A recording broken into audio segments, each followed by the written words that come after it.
And there's this idea out there, right? This notion that if we just do certain things in our life, like exercise more, eat better food, get into nature, all these things will naturally make us happy, right? And so we try them. We go through phases of doing these things religiously, really trying hard at them, but then eventually we fall off. And we find ourselves feeling empty, frustrated, and even more unhappy. Why does this happen? And how can we stop this cycle? Well, according to the teachings of Stoicism, it comes down to 4 key misunderstandings about how our brains work. And understanding these can radically change your life for the better.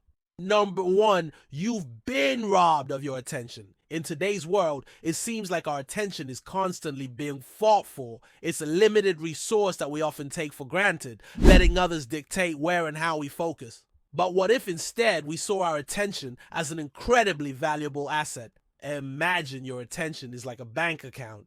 Every time you choose to focus on something, you're making a deposit. When you allow yourself to be distracted by social media, junk food, or mindless scrolling, you're withdrawing from your own potential, slowly draining your account without realizing it. This realization is a powerful one because it puts the onus on us to be more mindful of where we invest our attention. It encourages us to treat our attention as a precious commodity, worth safeguarding and nurturing for the long term.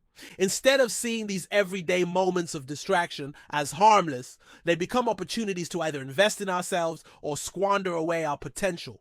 The Stoics would argue that we have the power to reclaim our attention, and in doing so, to reclaim our lives. How do we start to do this? For starters, by recognizing that every choice to focus on something is a choice made in the present moment. The past has already gone and the future hasn't happened yet. So when we catch ourselves mindlessly drifting into distractions, we can gently guide our attention back to the task or experience at hand. It's about making a conscious decision to see this as an investment in ourselves rather than a withdrawal from our potential. Number 2, you are not your thoughts. One of the most liberating ideas from Stoic philosophy is that we are not our thoughts or impulses, but rather the observer of them.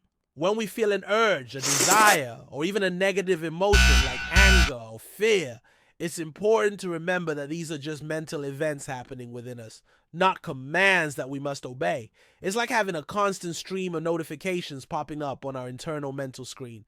Some are important, some are urgent, and some are just plain distracting. If you were to look at these notifications without judgment or emotional attachment, you'll be able to see them for what they truly are, just messages, not directives. This way of thinking creates a space between the stimulus and our response, giving us the power to choose how we react instead of being automatically triggered.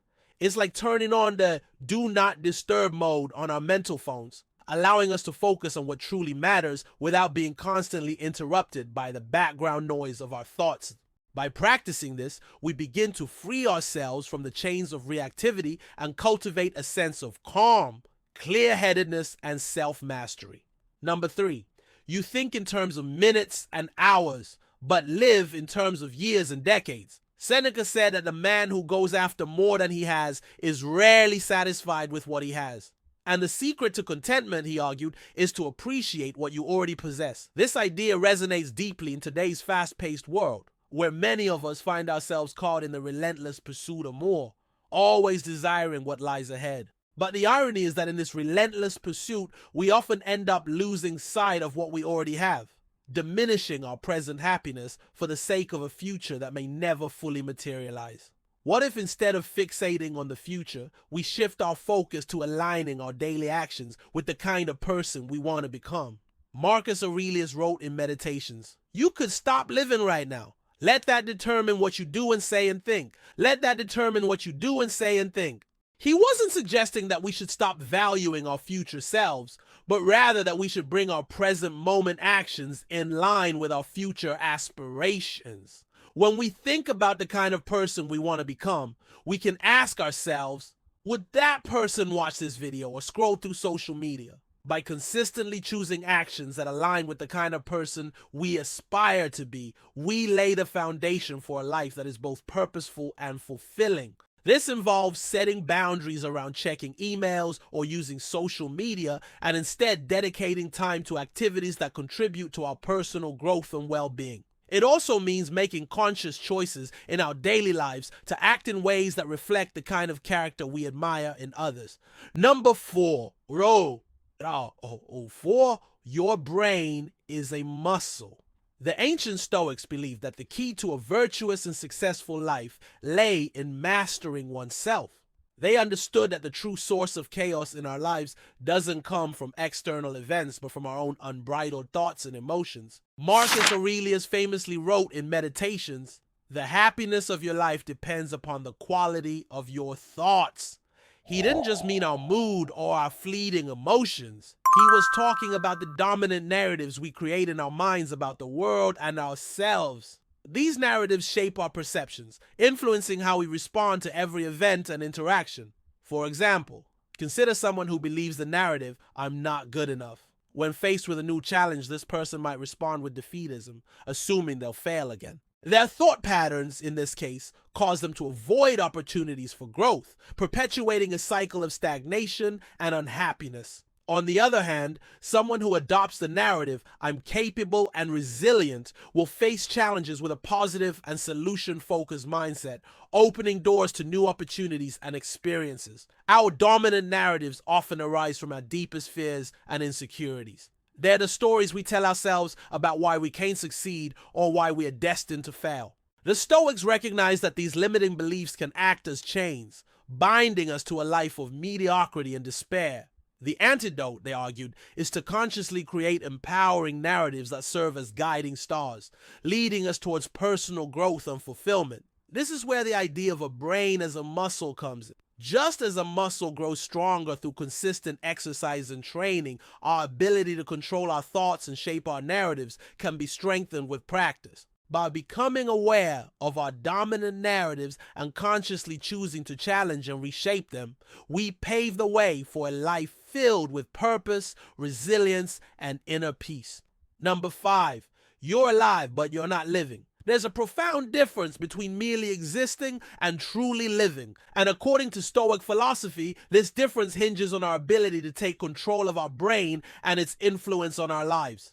Epicurus, one of the founders of Stoicism, famously wrote, "He is the slave who lets his thoughts outrun him." This quote underscores the importance of conscious control over our minds, suggesting that those who lack self-control are essentially slaves to their thoughts and impulses. Now, let's be clear. Stoics weren't advocating for a life devoid of emotions or impulses. Rather, they recognized the power of these mental events and urged us to treat them as valuable resources, not as masters. In fact, the Stoics believed that by understanding and harnessing our thoughts and emotions, we could live a life of greater freedom and authenticity. They taught us that our brains have the incredible ability to create our own narratives, shaping our perceptions of reality. These narratives, while subjective, have a profound impact on our behavior and choices. By becoming aware of the stories we tell ourselves, we can break free from the chains of unconstructive thought patterns that hold us back. This is a call to action. It's an invitation to wake up from the slumber of mindless existence and step into the vibrant reality of life. It's a reminder that every choice we make, every action we take is an opportunity to sculpt the masterpiece that is our life.